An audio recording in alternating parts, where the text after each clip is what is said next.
것 같아요. 예, 그렇습니다. 자, 오늘 숨으시는 하나님, 이거 참 누구나 공감하는 거예요. 하나님은 숨어 계신 것 같아요. 그죠? 예. 여러분, 제가 줄기차게 그리고 끊임없이 말씀드리는 게 뭐냐면은 예배 잘 드려야 성공합니다. 네, 이거는 만고의 진리예요. 성경이 그렇게 말하고 세계 역사가 그걸 증명하고 있습니다. 예배 잘 드리는 나라가 잘 돼요. 이거는 뭐 이루 말할 수가 없어요. 개인도 마찬가지입니다. 내가 왜 꼬일까? 예배 문제가 잘못된 거예요. 왜냐면 인류가 첫 번째 예배가 가인과 아벨의 예배였잖아요. 근데 그거 받는 예배가 있고 안 받는 예배가 있다는 거예요. 근데 안 받음으로 지옥 가요? 받음으로 천국 갑니다. 이거 현실이에요. 여러분, 그런데 우리에게 스스로에게 한번 우리가 질문해 봅시다. 어떤 예배를 받을까? 신령과 진정의 예배를 받겠다고 했어요. 그죠? 이건 뭐 틀림없는 사실이죠. 그런데 우리 한 사람 한 사람에 그런 기회가 늘 주어지는 거야. 이 예배라는 공동체로 모여서 정말 신령과 진정의 예배를 드리는가? 이거죠. 그리고 더 우리가 주님께 가까이 나아가는 방법은 일단은 예배위원들이에요. 예배위원에게는 더 가까이 나가는 또 대표성을 부여했어요. 여러분 저랑 같이 신앙생활 해봤고 제가 이걸 늘 강조를 했습니다. 그리고 교회는 어차피 또 보면은 교회 떠날 사람은 떠나요. 그건 뭐 하나님의 섭리니까 어쩔 수 없어요. 근데 제가 늘 강조했던 것이 있죠. 대부분이 이제 교회를 떠난 사람들의 예를 들면은 공통적이게도 예배위원일 때 그 예배를 참석하지 않고 떠나요. 예배위원일 때 많이 떠나요. 정말 이거는 큰일 나는 겁니다. 떠나더라도 내게 주어진 하나님하고 약속이잖아요. 근데 내가 예배위원인데 귀찮죠. 그리고 좀 여러 가지로 힘들어하고 그렇잖아요. 근데 그 고비들을 못 넘겨. 네, 여러분 복 받는 방법은 예배예요. 그리고 내가 그 예배 요원일 때 이거는 정말 복 받는 방법입니다. 여호와를 가까이 하미 내게 복이라. 예배 중에서도 내가 예배 요원으로 선택이 됐다라는 것. 이거는 엄청난 자부심입니다. 여러분 우리가 예배 요원이 됐을 때 다른 축복보다도 영적인 축복이 있어요. 그럼 이 땅을 살면서 얼마나 그게 나를 자유롭게 하고 자신감 있게 하는지 몰라. 예배를 드린 사람하고 안 드린 사람의 차이. 또 오는 주일이 또 오는 일상이 너무도 자신감이 넘치는 거야. 내게 하나님께 했던 그 의무감을 다한 거야. 영적인 의무감을 다한 사람, 이 사람을 어떻게 올 거예요 이거. 우리가 가장으로서 어떤 회사의 책임자로서 내 의무를 다할 때 그 오는 그 뿌듯함과 자신감이 있잖아. 근데 인간에게 주어진 가장 큰 복인 영적인 것이 이게 내게 해결이 된 거야. 이거만큼 큰 자부심이 있을까요? 여러분 그렇기 때문에 우리가 지금 더 복받을 수 있는 방법이 있어. 이게 쉬우면서도 이걸 못하는 거예요. 그게 뭘까? 믿음 안에서가 전제예요. 내가 하기 싫은 걸 해야 돼. 이게 믿음이 성숙하는 방법이에요. 근데 우리는 어느 정도 매너리즘에 빠져서 믿음 안에서 내가 하기 싫은 거를 안 해. 근데 그거 통과하지 않으면요 잘하지 않아요. 제가 이번에 부흥회 설교 때도 그랬잖아요. 성숙한 사람들의 특징은 이제야 거기까지 이르러줘야 돼요. 이거 하기 싫죠. 어떻게 아들을 받죠? 이거 할 수 있어요? 근데 그거 통과 못하면 안 자라요. 그냥 거기서 오히려 퇴보를 해버려. 그러면 정말 우리가 여기서 더 영적으로 성장하고 더 나은 미래를 갖기 위해서는 믿음 안에서 내가 하기 싫은 걸 도전해야 돼. 특별히 주어진 거 주어진 건데 나 안 해요. 나중에 할게. 우리 많이 봤잖아. 그거 저 안 해요. 겸손한 것 같죠? 교만의 극치입니다. 내가 뭐 자격이 돼서 하는 게 아니야. 주어지는 게 목표가 돼서 끊임없이 자기를 굴종시키는 거예요. 그 연습하는 거예요. 신앙생활이라는 결국은 그거야. 근데 사람들이 믿음 안에서 하기 싫은 건 안 한단 말이에요. 갈수록 더 심해요. 이러니까 교회들이 죽고 믿음이 자라지 않는다라는 거예요. 여러분, 그러니까 이게 우리가 믿음의 실천은 특별히 이런 겁니다. 자기 취향이 있잖아. 특별히 믿음의 취향들이 있어. 근데 정말 믿음이 자라려면요, 내가 믿음에 도전을 하려면요, 내 취향에 맞지 않는 거 들어야 돼. 그게 맞아요. 아무리 생각해도 저는 그 이상 아니야. 내가 좋아하는 것만 들으면 그게 당뇨병 걸리지. 그러니까 잘하지를 않는 거예요, 여러분. 듣기 싫은 소리, 거북한 소리가 들려줘야 돼. 이거 극복하지 않으면요, 절대 믿음 안 자라요. 그렇잖아요. 응? 그러니까 저거 나한테 안 맞는 설교야. 거기 들려줘야 돼. 저 목사는 나하고 안 맞아. 우리 고향도 아니고 저기 좌파래. 이런 것들. 우파래. 아니, 그거 한번 들어보는 거야, 그거. 성경은 좌로나 우치지 말라고 그랬잖아. 그럼 내가 우파 성향이 있고 좌파 성향이 있다 할지라도 그 상대방 걸 한번 들어보란 말이에요. 그게 믿음이 자라는 방식이야. 근데 우리는 예수를 믿으면서도 아직도 그걸 못 벗어나. 우리가 남이가? 우리나라 지금 이거 못 벗어나요, 이거. 이게 수천 년 된 거 아니에요? 근데 교회는 그러면 안 돼요. 그게 뭐예요? 절대 그거는 천국 못 가요. 그럴 리가 없어요. 왜냐? 믿음의 조상이 본토 친척 아비집 떠나는 거예요. 그러니까 내가 익숙했던 것, 이거 떠나지 않고는 믿음 절대 자라지 않습니다. 교회 안에서 우리가 남이가 그러 너 고향은 그거 말하는 순간 하나님 떠납니다. 그럴 리가 없어요. 오늘 한국 사회가 왜 이렇게 됐죠? 교회가 왜 이렇게 4분의 1 됐죠? 교회 내에서조차 이거 따지는 거예요. 아닌 것 같으면서도 신앙의 초보들이죠. 죄송합니다. 우리 목사 세계도 그래요. 너무 실망을 해. 내가 어떻게 그 높은 사람들이 그 패를 갈리고 그렇게 할까? 이거 신앙의 ABC인데 난 도대체가 저들이 그 화려했던 그 목회자 맞나? 이런 생각이 드는 거야. 그러니까 그 나이 먹도록, 오히려 나이가 먹을수록 노욕이 생겨. 더 그걸 고집을 하는 거야. 그러면 그렇지 않은 사람들을 정죄해버려. 그럴 리가 없어요. 더 겸손해지고 나와 반대되는 사람 포용하는 것, 이게 예수 아니에요? 그러니까 인간적인 환영과 그 어떤 겉모술수, 화려함 다 가짜입니다. 소용없어요, 그거. 결국은 예수 닮지 않으면은 아무도 그 안에 설 수가 없다라는 겁니다. 그러니까 내가 자꾸 마음에 안 드는 사람 설교도 들어보는 거예요. 특별히 우리 교회는 우리 성도들이 설교하잖아요. 나는 내가 인사이트를 많이 받아요. 왜? 저 사람은 나와 살아온 과정이 달라. 내가 알면 뭘 알겠어요. 저 사람은 또 저렇게 이해하는구나. 이게 넓어지는 거예요, 이게. 여러분, 성령의 자유케 함이라는 건 뭐냐면 이런 데서 오는 거예요.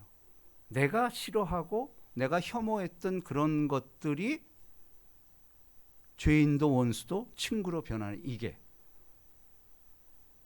물을 포도주로 바꾸는 거. 이게 바뀌지 않고는요, 첫 번째 기적이 물을 포도주로 변화시키는 거였어요. 네. 쓴맛을 단맛으로 바뀌잖아. 이거 바뀌지 않고는 우리 자라나지 않습니다.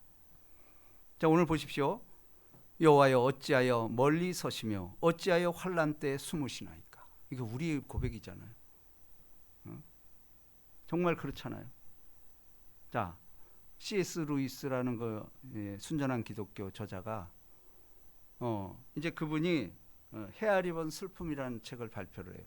이게 뭐냐면 늦지막하게 60에 사랑하는 여인을 만난 거예요. 정말 사랑을 못 해보다가 진짜 사랑하는 여인을 만난 거예요. 근데 만난 지 1년 만에 병으로 시름시름 앓아. 그리고 3년 후에 죽습니다. 너무 충격을 받은 거예요. 그걸 헤아려 본 슬픔이라는 이 책을 써요. 그러면서 절규를 합니다. 하나님 앞에서. 하나님, 내가 잘 나가고 그야말로 이름 날릴 때는 주님 하나하나 지적하지 아니하였습니까? 너 왜 이렇게 하냐? 내가 잘 나갈 때는 하나하나 태클을 걸었다는 거. 우리 이거 무슨 뜻인지 알잖아. 예수 안에서 잘 되는데 자꾸 안티가 생기고 누가 지적을 하고 이런 일이 있어요, 진짜. 저도 뭐 그런 거 자주 느낍니다. 이번에 제가 전국교회에서 설교하기 전에 한 달 동안 너무 힘든 과정을 겪었어. 정신적으로라든지 육체적으로도.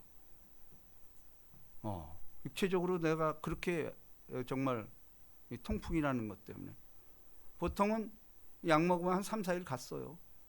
근데 아직까지 아파. 이게 뭐지? 그리고 그 설교일이 가까울수록 아주 극악으로 터지는 거예요. 신발을 못 신고 걷지를 못하겠는 거예요. 마지막 순간에 내가 이거 다음으로 연기해야 되겠다. 이제 그 생각이 드는 거예요. 그리고 주변에 희한하게 막 시험이 오고 막 난리치는 거예요. 근데 저는 이런 일이 많았어요. 제가 안기총 회장 될 때, 한세신청 회장 될 때 그 참 이루 말할 수 없는 환난이 닥쳐왔어요. 그때 제 기도예요. 여호와여 어찌하여 멀리 서시며 어찌하여 환난 때에 숨으시나이까. 제가 그래도 일상을 살 때마다 요거 간섭하지 아니했습니까? 요건 왜 이러냐, 요건 왜 이러냐 그랬는데 근데 환난 때 왜 가만히 있습니까? 이렇게 힘들고 어려울 때 왜 가만히 있습니까? 근데 우리는 답은 알아. 예수가 그랬거든. 하나님이 늘 예수님을 이끄셨잖아요. 그때마다 역사했잖아요. 근데 십자가 지면서 말을 안 하는 거예요. 하나님이요 어찌하여 나를 버리셨나. 절규를 하는 거예요. 그 시편 22편이 그거예요. 다윗도 똑같은 일을 겪었다. 어찌하여 나를 버리셨나. 왜 숨으십니까? 이게 우리 고백 아니에요? 근데 여러분, 하나님이 숨어 계신다.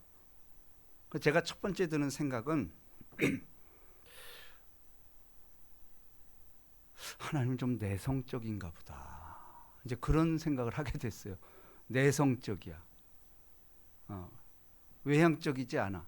물론 그럴 리는 없지만 제 느낌은 그랬어요. 하나님은 샤이하구나. 부끄러움을 타고 이렇구나. 좀 경망된 말이지만 왜냐하면 내 기질대로 이해를 했어요. 근데 여러분 이제 그 사람의 그 성향을 따지는 그게 뭐죠? MBTI 검사라는 게 있잖아요. MBTI 검사. 저는 그런 거 싫어하는데 자식놈 때문에 강제로 받게 됐어요. 아버지가 문제라는 거예요. 그 강제로 나 그거 받아봤더니 MBTI. 그 아주 그 숙련된 목사님이 내 MBTI 검사라든지 머리를 흔들어. 그 왜냐면 잘 파악이 안 된대. 그 왜 그러냐면은 그 질문 조항들이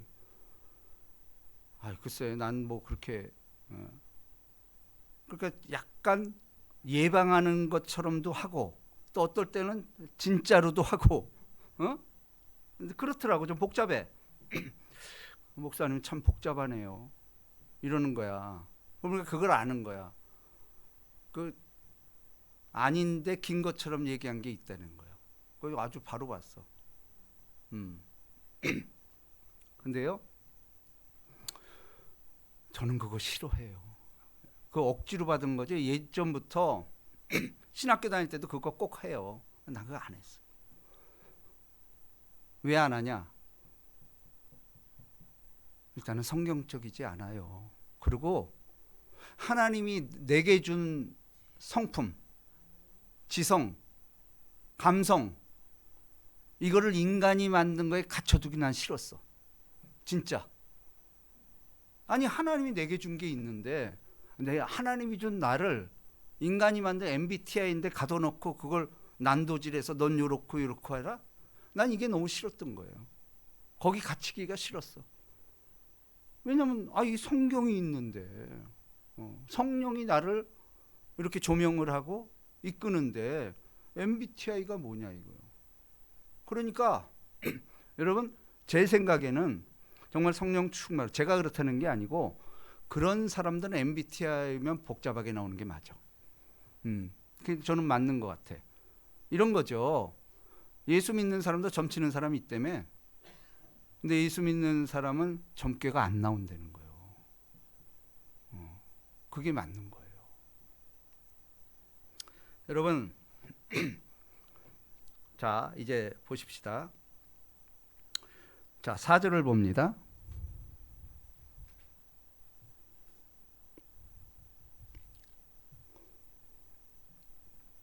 자, 다 같이 시작. 악인은 그의 교만한 얼굴로 말하기를 여호와께서 이를 감찰하지 아니하신다 하며 그의 모든 사상에 하나님이 없다 하나이다.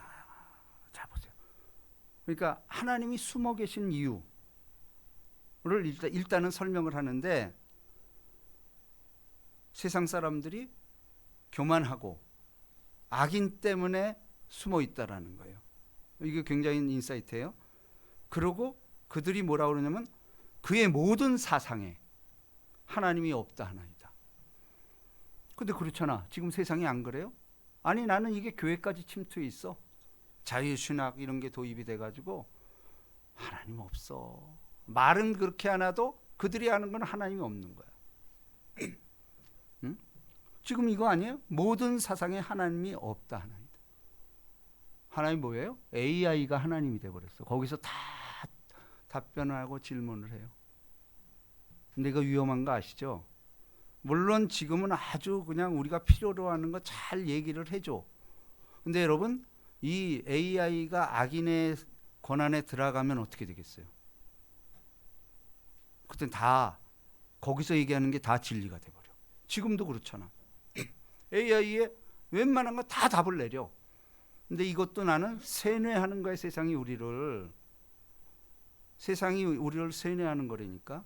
우리가 이 안에서 그게 진리다 이렇게 되면은 더 이상 하나님이 필요 없는 시대가 돼. 여기서 다 얘기를 하는데 그렇잖아요. 그러나 결정적인 순간에 AI가 적그리스도의 손에 들어갈 거예요. 이제 끝난 거야 그때는. 그때는 끝나. 그러니까 우리가 지금부터 이거 연습을 해야 돼. 뭐냐 보세요. 악인은 그의 모든 사상에 하나님이 없다 하나이다. 오늘 현실이에요. 교회가 왜 이렇게 될까요? 말은 안 해도 지금 이 길로 가는 거예요. 세상 걸 도입을 하고 AI를 하고 있잖아요. 이게 어떻게 할 거냐는 얘기예요. 자 그렇다면은 하나님, 우리가 이제 궁극적인 질문입니다. 하나님 왜 숨어 계실까?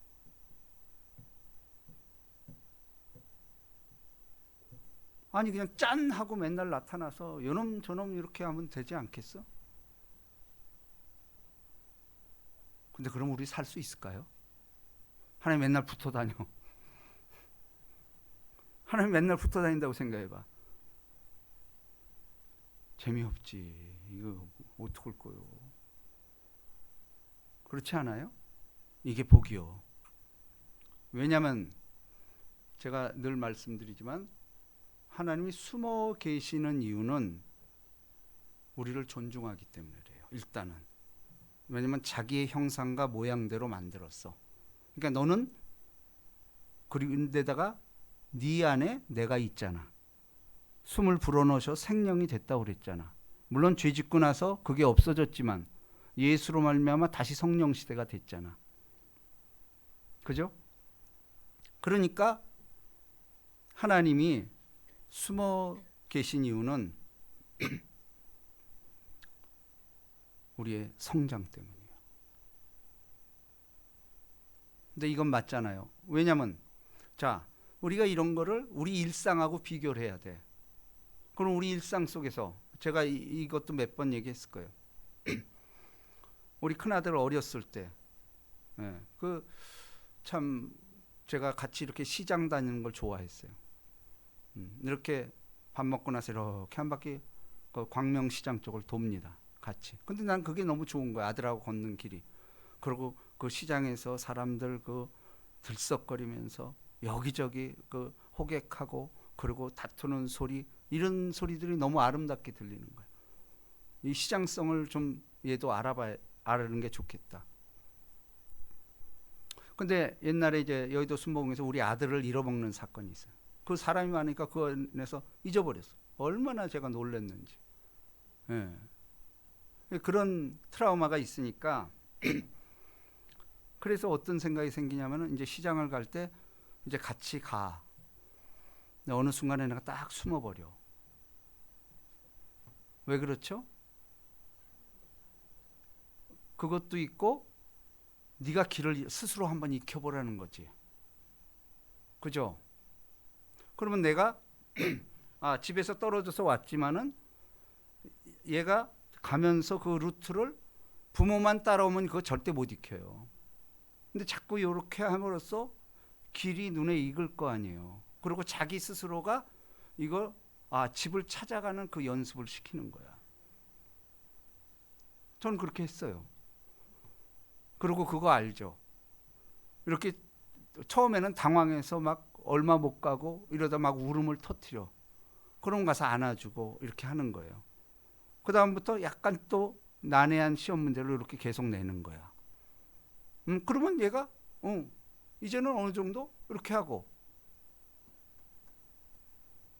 여러분, 하나님이 숨어 계신 이유도 아버지와 아들과의 관계예요. 우리를 성숙하기 위해서 너 한번 해봐. 그리고 만약에 아버지가 없을 때는 어떻게 해요? 얘가 아빠 그러잖아. 이게 뭐예요? 기도잖아, 기도. 그러니까 우리가 숨어 계시는 하나님을 찾으려면은 늘 아버지를 불러야 돼. 이 연습이 돼야 돼요. 그렇지 않아요? 그러면 얘가 또 울부짖으면서 이건 정말 못 참어.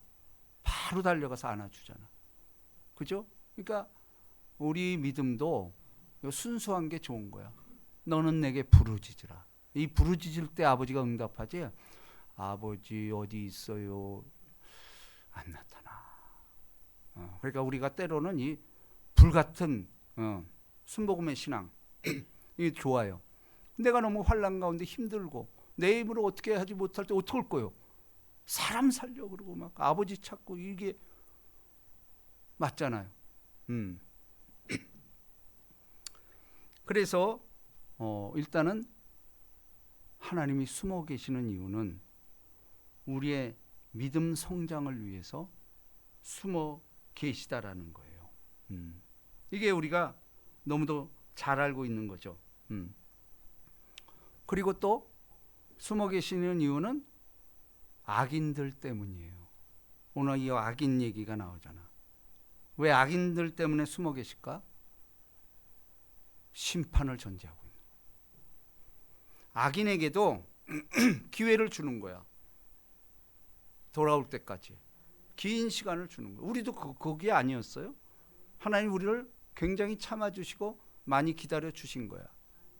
그러니까 하나님은 우리가 악인이었을 때 우리를 기다려 준 거예요. 그죠? 그러니까 우리가 죽지 않고 이렇게 살아서 오늘날 하나님을 만나서 우리가 이 일을 할 수가 있었다라는 거죠.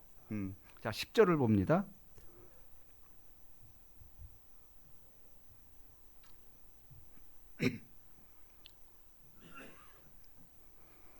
자, 다 같이 시작. 그가 꾸부려 엎드리니 그의 포악으로 말미암아 가련한 자들이 넘어지나이다.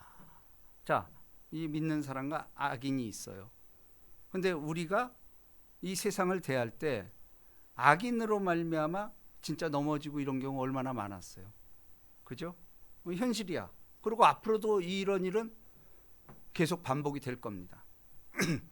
악한 자들이 믿는 사람을 핍박하는 시대가 지금도 계속되고 있고, 또 결정적으로 그야말로 무지막지한 그러한 핍박이 이루어질 것입니다.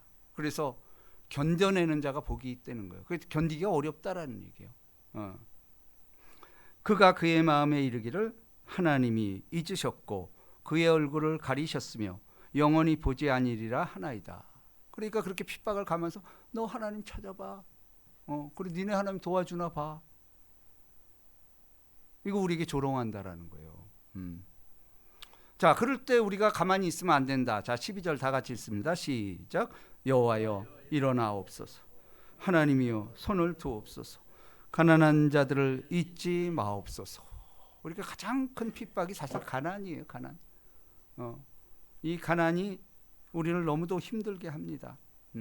그랬을 때 우리가 할 수 있는 것은 원수들이 그렇게 핍박하고 너무 힘들고 이럴 때 하세요. 여호와여 일어나소서. 뭐예요? 하나님 개입해 주옵소서. 이제 숨지 마시고 이제 짠 하고 좀 나타나 주옵소서. 이렇게 우리는 간절히 부르짖잖아요. 그러면서 하나님이여 손을 두옵소서. 손이 뭐예요? 권능이지. 권능의 손을 펼치사 가난한 자들을 잊지 마옵소서. 여기서 가난하다라는 것은 사실은 심령이 가난한 거지. 진짜 가난이 뭐예요? 하나님이 없는 거예요. 하나님이 없으니까 가난한 거예요. 영적으로 하나님이 없을 게 진짜 가난한 거예요. 그렇죠? 그러니까 영적으로 하나님이 없으면 가난할 뿐 아니고 물질적으로도 가난해진다. 원수들이 그거 가만 놔두겠어요? 너 예수 부인하면 내가 먹을 거 줄게 이러는 거예요. 이제 그럴 때가 옵니다. 어찌하여 악인이 하나님을 멸시하며 그의 마음에 이르기를 주는 감찰하지 아니하리라 하시나이까. 주께서는 보셨나이다. 주는 재앙과 원한을 감찰하시고 주의 손으로 갚으려 하시오니 외로운 자가 주를 의지하나이다. 주는 벌써부터 고아를 도우시는 이신이이다. 자, 이런 신앙 간증이 있어야 돼요. 내 과거가 있는 거예요. 벌써부터 그러잖아. 아니 하나님 지금까지 가난한 자를 도우신 거 내가 봤지 않습니까? 또 나를 통해서도 그렇고 수많은 증인들이 있지 않습니까? 이런 간증이 있어야 된다라는 거예요. 신앙생활에는. 이게 기독거리잖아. 다윗도 그러잖아요.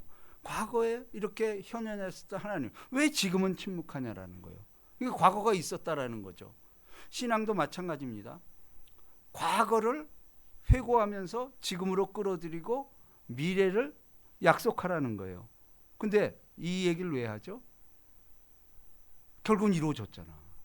다윗의 시편이 오늘날 우리 전 세계인들이 읽으면서 감동을 받는 이유가 뭐예요? 결국은 이제야 예수를 만난 거 아니에요. 그걸로 다 해결이 됐다라는 거예요.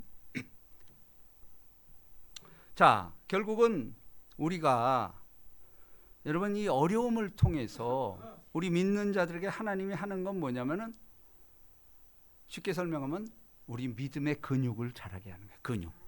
예, 근육을 자라게 해서 근육은 어땠어요? 일상에서 어려울 때 이 근육을 사용하라는 거예요. 자, 그렇다면은 오늘 하나님이 숨어 계시는데 그러면 이게 결론이죠. 그럼 숨어 계시는 하나님을 우리에게 어떻게 개입하게 만드실까? 이게 이제 우리의 일이잖아요. 그죠? 자, 이게 이제 결론이에요. 지금도 우리는 숨어 계신 것 같아. 그죠? 이거는 우리의 숙명과도 같은 거야. 그러면 우리가 할 일이 있잖아. 하나님은 숨어 계시는 게 아니라는 거예요. 믿음의 연단을 위해서 네가 보기에 숨어 계신 것 같지만 아니라는 거예요. 그렇다면은 숨어 계시는 하나님을 나 개인에게 어떻게 초청하냐라는 거예요. 날마다 현현할 수 있는 대전제가 뭐냐라는 거예요. 그죠? 이게 우리의 숙제고 우리가 나갈 길이에요. 숨어 계시는 어떻게 일상에서 늘 함께하는 것처럼 만들까? 히브리서 4장입니다.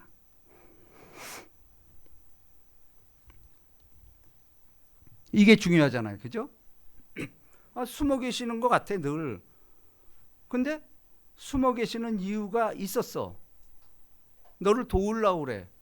그럼 숨지 않고 늘 이렇게 도울 수는 없을까요? 이거 아니야. 자, 그 답이 그 유명한 12절입니다.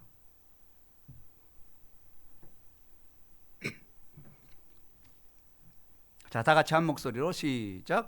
하나님의 말씀은 살아있고 활력이 있어 저희 날선 어떤 것보다 예리하여 혼과 영가 및 관절과 골수를 찔러 쪼개기까지 하며 또 마음의 생각과 뜻을 판단하시나니. 자, 이게 숨어 계신 하나님을 우리 일상으로 늘 함께하는 방법이에요. 하나님의 말씀이 살았고 내게. 근데 이게 왜 그렇죠? 우린 자꾸 하나님의 어떤 모양, 형상 이런 것만 생각을 하는 거야. 근데 하나님 보면 죽어요. 내가 죽어야 하나님이 보이기 시작해. 그 예수밖에 없는 거예요. 근데 예수가 누구죠? 말씀이 육신이 되어 우리 가운데 거하시매. 예수가 말씀이 됐다라는 거예요. 근데 이 예수가 말씀이 되기 위해서는 말씀이 살아 있어야죠. 죽은 조문, 율법의 조문이 아니라는 거예요. 살아있는 말씀. 많은 사람들이 성경을 율법의 조문으로만 생각해. 그냥 좋은 말씀이고 교훈이야. 이 정도가 아니야. 아버지의 말씀은 살았고 옛날에는 운동력이 있어. 활력. 좌우 날선 어떤 것보다 예리하여 우리 혼과 영가 및 관절과 골수를 찔러 쪼개기까지 하며 또 마음의 생각과 뜻을 판단하는. 그러니까 우리가 할 일이 뭐죠? 말씀이 살아있음을. 그러니까 제가 늘 말씀드리는 게 성령 받은 강력한 증거는 말씀이 들려지는 거예요. 이거보다 복이 없어요. 그리고 그 말씀은 늘 나를 지도해. 때로는 쓴소리하고 때로는 때리기도 하고 때로는 격려도 하고. 이게 살아있는 거예요. 그러니까 우리가 숨어 계시는 하나님을 우리 일상으로 늘 초대하기 위해서는 이 말씀에 천착해야 돼요. 장로님 말씀했죠. 그의 마음엔 하나님의 법이 있으니. 내 안에 하나님의 말씀 많이 묵상하는 거예요. 우리가 요즘 시편 다 읽고 이제 잠언 들어갔잖아요. 전 잠언 시편에서 가장 좋아하는 말씀이 뭐예요? 주의 말씀을 읊조리나이다. 이 말 많이 나오잖아. 읊조리나이다. 우리가 어디든지 일상에서 하나님 말씀 읊조리는 거. 이거 시편 기자가 이거 노하우요 이거. 그러니까 일상에서 우리가 힘들 때마다 주님의 말씀이 읊조릴 줄 알아야 돼. 여호와는 나의 목자시니 내가 부족함이 없어. 이런 거 얼마나 좋아. 복 있는 자는 악인의 꾀 죄인의 길을 걷지 않냐면. 그게 얼마나 많은 거예요. 그죠? 그가 찔림은 우리의 허물 때문에 그가 상함은 우리의 죄악 때문이라. 이 주옥 같은 말씀을 막 들이댈 때 오는 그 자유함. 이걸 어떻게 하겠냐라는 거예요. 자, 그리고 또 잠언 3장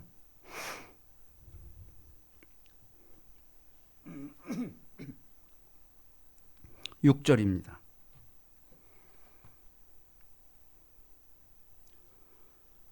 살아있는 말씀이 되려면 어떻게 해야 되냐? 이거는 우리가 몇 년 전에 우리 교회 표어였죠. 3장 6절. 자, 다 같이 시작. 너는 범사의 글을 인정하라. 그러면 내 길을 지도하시리라. 그러니까 살아있는 말씀으로 오기 위해서는 그분을 범사에 인정을 해야 돼. 이게 뭐예요? 영접하는 거야. 내 삶 속에서 지저스 크라이스트를 인정하고 환영하고 모셔들고 의존. 일상에서 얘기해. 특별히 환난 당할 때. 그런 인정하는 삶. 그죠? 너를 인정. 그날 위지. 예. 인정하는 삶. 이거보다 더 큰 게 있을까요? 근데 이게 쉬운데 안 해. 그죠? 자, 그러니까 범사의 그를 인정한다라는 것은 이 전인적인 거죠. 영적인 것뿐 아니고 육신적인 것. 이런 것을 다 전인적인 예수를 받아들이는 거예요. 예. 이게 holistic salvation. 이게 이렇게 얘기를 합니다. 자, 그랬을 때 결국은 뭐죠? 우리의 일상이 어떻게 되느냐? 자, 오늘의 결론입니다. 데살로니가 전서 5장 18절, 16절.